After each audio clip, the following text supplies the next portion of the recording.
مفتی صاحب عمرہ جانے کے لیے شرعی پردہ کرنے والی لڑکی شناختی کارڈ بنوا سکتی ہے شناختی کارڈ تو ضروری ہے آج کل کے دور میں، تو ضرورت کے وقت تو بالکل جائز ہے، بالکل شناختی کارڈ بھی بنوا سکتی ہے۔ اس کے لیے آپ کو تصویریں بھی کھنچوانی پڑیں گی الگ سے، جو پاسپورٹ پہ بھی تصویر لگے گی، بعد میں جب آپ الگ تصویریں اس کے لیے چاہیے ہوتی ہیں، تو بالکل ٹھیک ہے یہ۔ مفتی صاحب میرے چہرے پر بیماری ہوئی ہے، میں ہاتھ نہیں لگا سکتا، میرے لیے نماز اور وضو کا کیا حکم ہے؟ دیکھیں اس کا تعلق اس چیز سے کہ کیا بیماری ہے، یہ ڈپینڈ کرتا ہے۔ اگر پانی آپ ڈال سکتے ہیں، دھو سکتے ہیں تو اس کو دھوئیں، نہیں دھو سکتے تو پوری تفصیل پتہ چلے گی، تو پھر واضح ہوگا کہ ایسی صورت میں آپ پھر مسح کریں یا کیا کریں۔ مفتی صاحب میرا مسئلہ ذاتی نہیں گھریلو ہے، مسئلہ یہ کہ مرد حضرات پر باہر کے معاملات اور محنت مزدوری اور کمائی واجب ہے، لیکن گھریلو اور اندرون خانہ کام عورت پر واجب نہیں ہے۔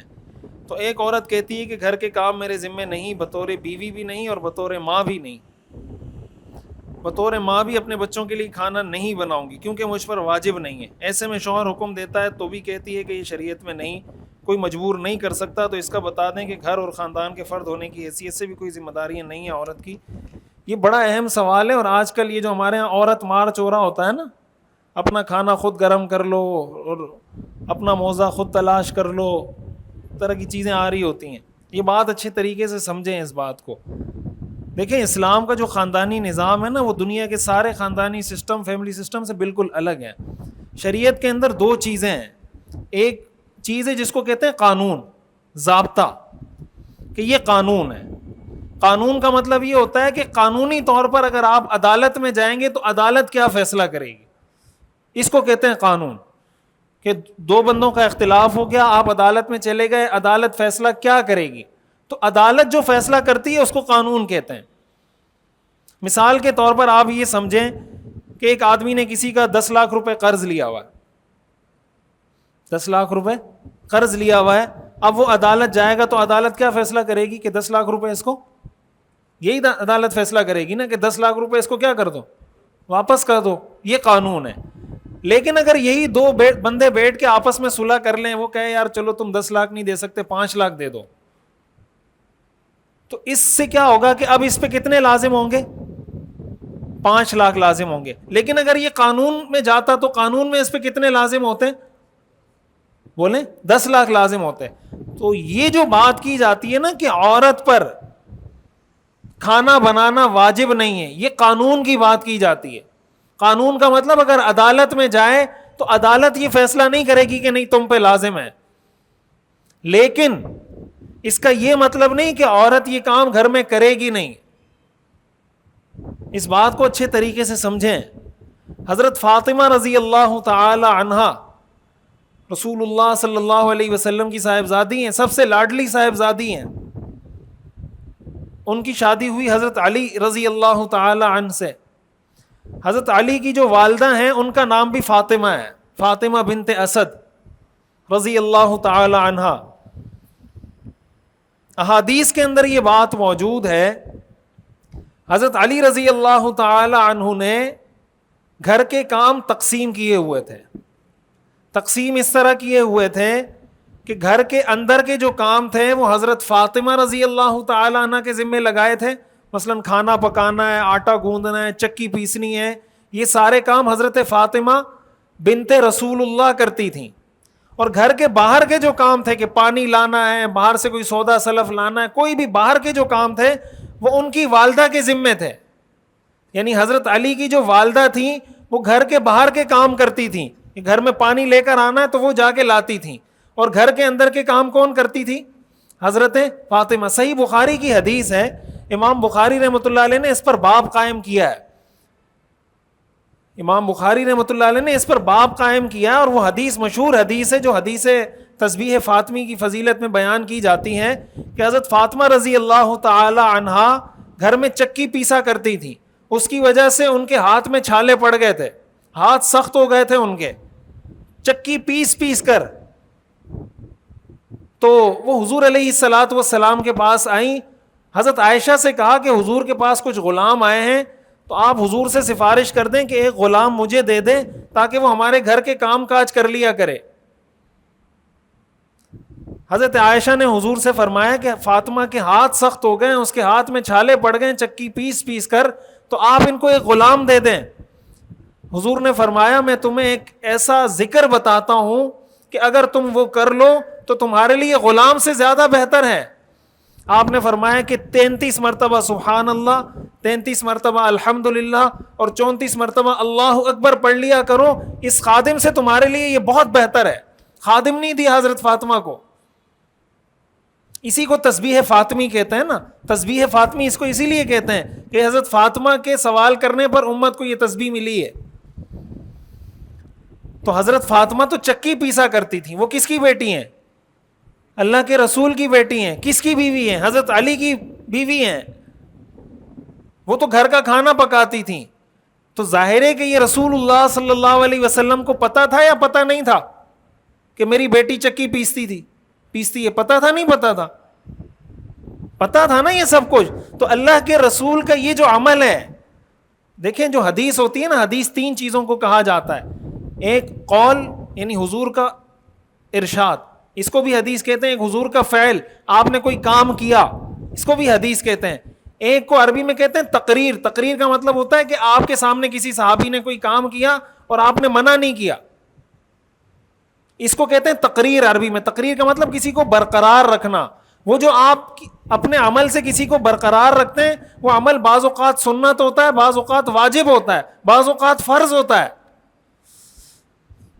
سمجھ آ رہی بھائی؟ حضور کے سامنے صحابہ نماز پڑھتے تھے نا، صحابہ نے، حضور نے منع نہیں کیا نا، تو نماز کیا ہے؟ فرض ہے۔ نماز کیا ہے؟ فرض ہے۔ تو تقریر کی بھی الگ الگ قسمیں ہیں جو برقرار رکھا گیا ہے۔ تو ایک بات اچھے طریقے سے یہ سمجھیں۔ دوسری بات یہ سمجھیں کہ بیوی پر شوہر کی بات ماننا واجب ہے۔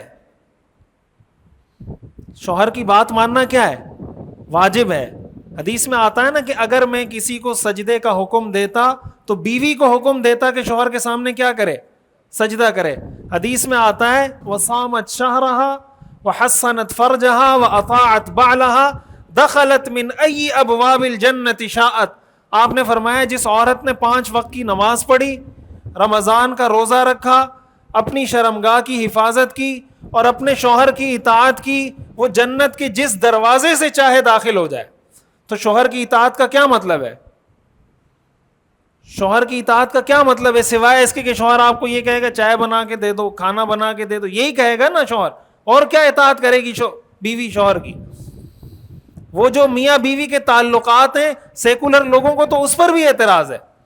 سیکولر لوگوں کا نظریہ تو یہ ہے کہ شوہر بیوی کی اجازت کے بغیر بیوی کو ہاتھ نہیں لگا سکتا۔ یہ سیکولر نظریہ ہے کہ شوہر پہلے بیوی سے اجازت لے گا، تو بیوی اجازت دے گی تو پھر شوہر کو اجازت ملے گی کہ وہ بیوی کو ٹچ کر سکتا ہے۔ ادروائز یہ ہراسمنٹ میں آتا ہے، بیوی کو بھی ہراسمنٹ۔ یہ میں بات بتا رہا ہوں، یہ جو دلیل کی باتیں کرتے ہیں نا، یہ دماغ سے نکال دیں، کوئی دلیل ولیل نہیں ہے، اپنا نظریہ تھوپنا چاہتے ہیں، آپ کو دین سے دور کرنا چاہتے ہیں۔ دوسری بات یہ سمجھیں کہ شوہر کی بات ماننا بیوی پر کیا ہے؟ واجب ہے۔ تو جب شوہر نے کہہ دیا کھانا پکاؤ تو واجب ہو گیا یا نہیں ہوا؟ شوہر نے کہا چائے بناؤ تو واجب ہو گیا یا نہیں ہوا؟ کچھ چیزیں ایسی ہوتی ہیں جو عرفاً جب بندہ شادی کرتا ہے عرفاً وہ چیز انڈرسٹوڈ ہوتی ہے، اور آج کے زمانے سے نہیں، حضرت فاطمہ کے زمانے سے انڈرسٹوڈ ہے کہ حضرت فاطمہ بھی گھر کے کام کرتی تھیں۔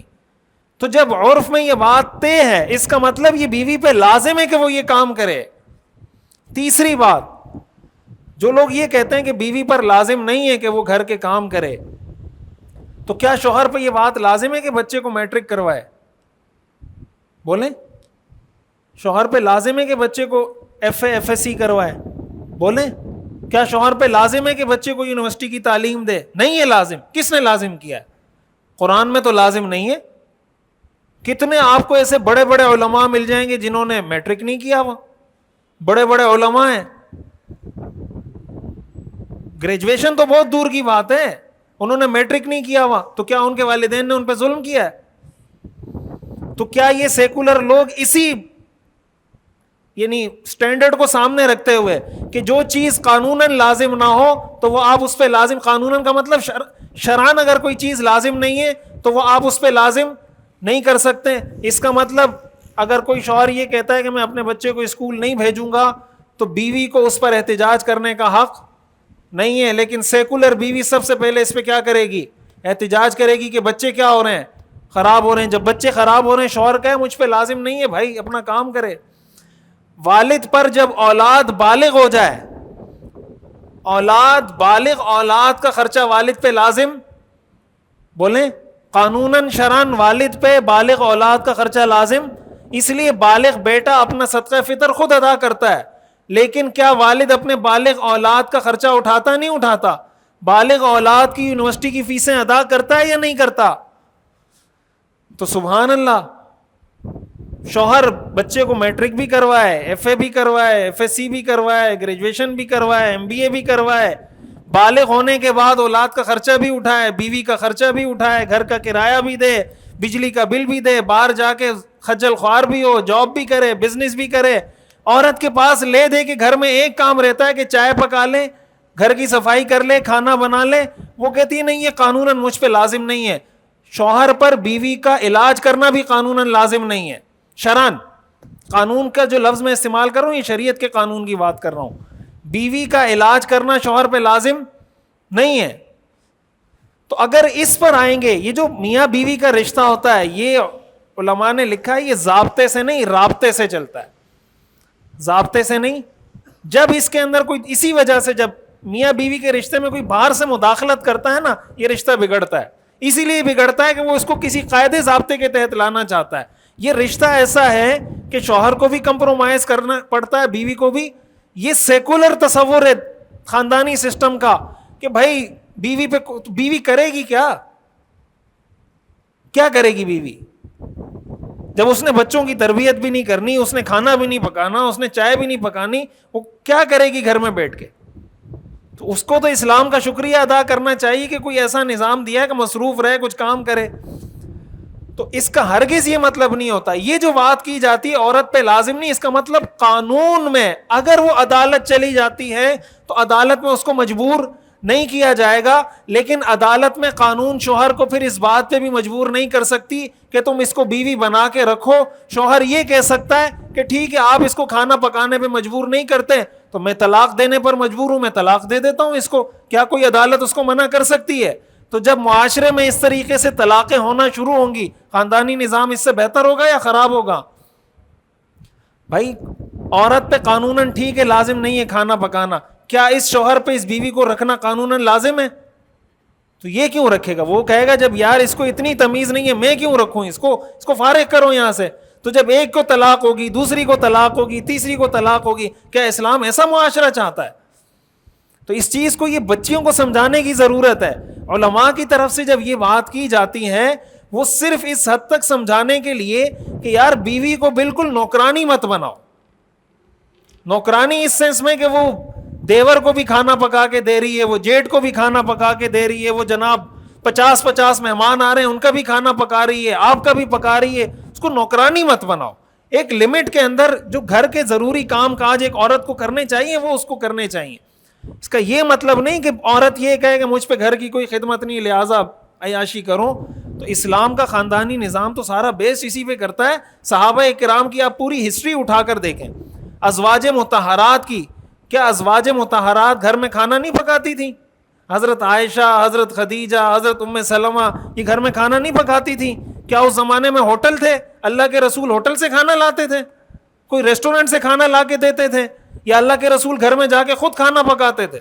حدیث میں جو آتا ہے کہ جب صحابہ حضرت عائشہ سے پوچھا گیا کہ اللہ کے رسول گھر میں کیسے ہوتے ہیں, تو حضرت عائشہ نے فرمایا کان فی محنت اہلی, وہ اپنے گھر والوں کے ساتھ گھر کے کام کاج میں ہاتھ بٹاتے ہیں. کیا کرتے ہیں؟ تو ہاتھ بٹانے کا مطلب کام کون کرتا تھا؟ بیوی کام کرتی تھی, حضور کیا کرتے تھے؟ ہاتھ بٹاتے تھے. تو جب حضور کی بیویاں بھی کھانا پکا رہی ہیں جو ام المؤمنین ہیں, امہات المؤمنین ہیں, تو آج کی عورتوں کو کیا موت آتی ہے کام کرتے ہوئے؟ یہ سارا سیکولر تصور ہے. اس چیز کو اچھے طریقے سے سمجھیں, یہ تباہی ہے. عورتیں اس کو یہ سمجھتی ہے کہ اس میں ہماری بہتری ہے, آزادی ہے, ہم گھر کے کام کاج نہیں کریں گی. جب آپ گھر کے کام کاج نہیں کریں گی تو کوئی شوہر اتنا پاگل نہیں آپ کو گھر میں رکھے گا. یہ جو سارے مزے عورتیں کر رہی ہوتی ہیں تو شوہر کی بنیاد, شوہر کی وجہ سے کر رہی ہوتی. جب شوہر ہی نہیں ہوگا تو مزے کہاں سے کریں گی؟ تو یہ سسٹم کو بگاڑ رہے ہیں، یہ عورت کو بگاڑ رہے ہیں، عورت پر ظلم کر رہے ہیں، عورت کو آزادی نہیں دے رہے. تو اس چیز کو اچھے طریقے سے سمجھنا چاہیے.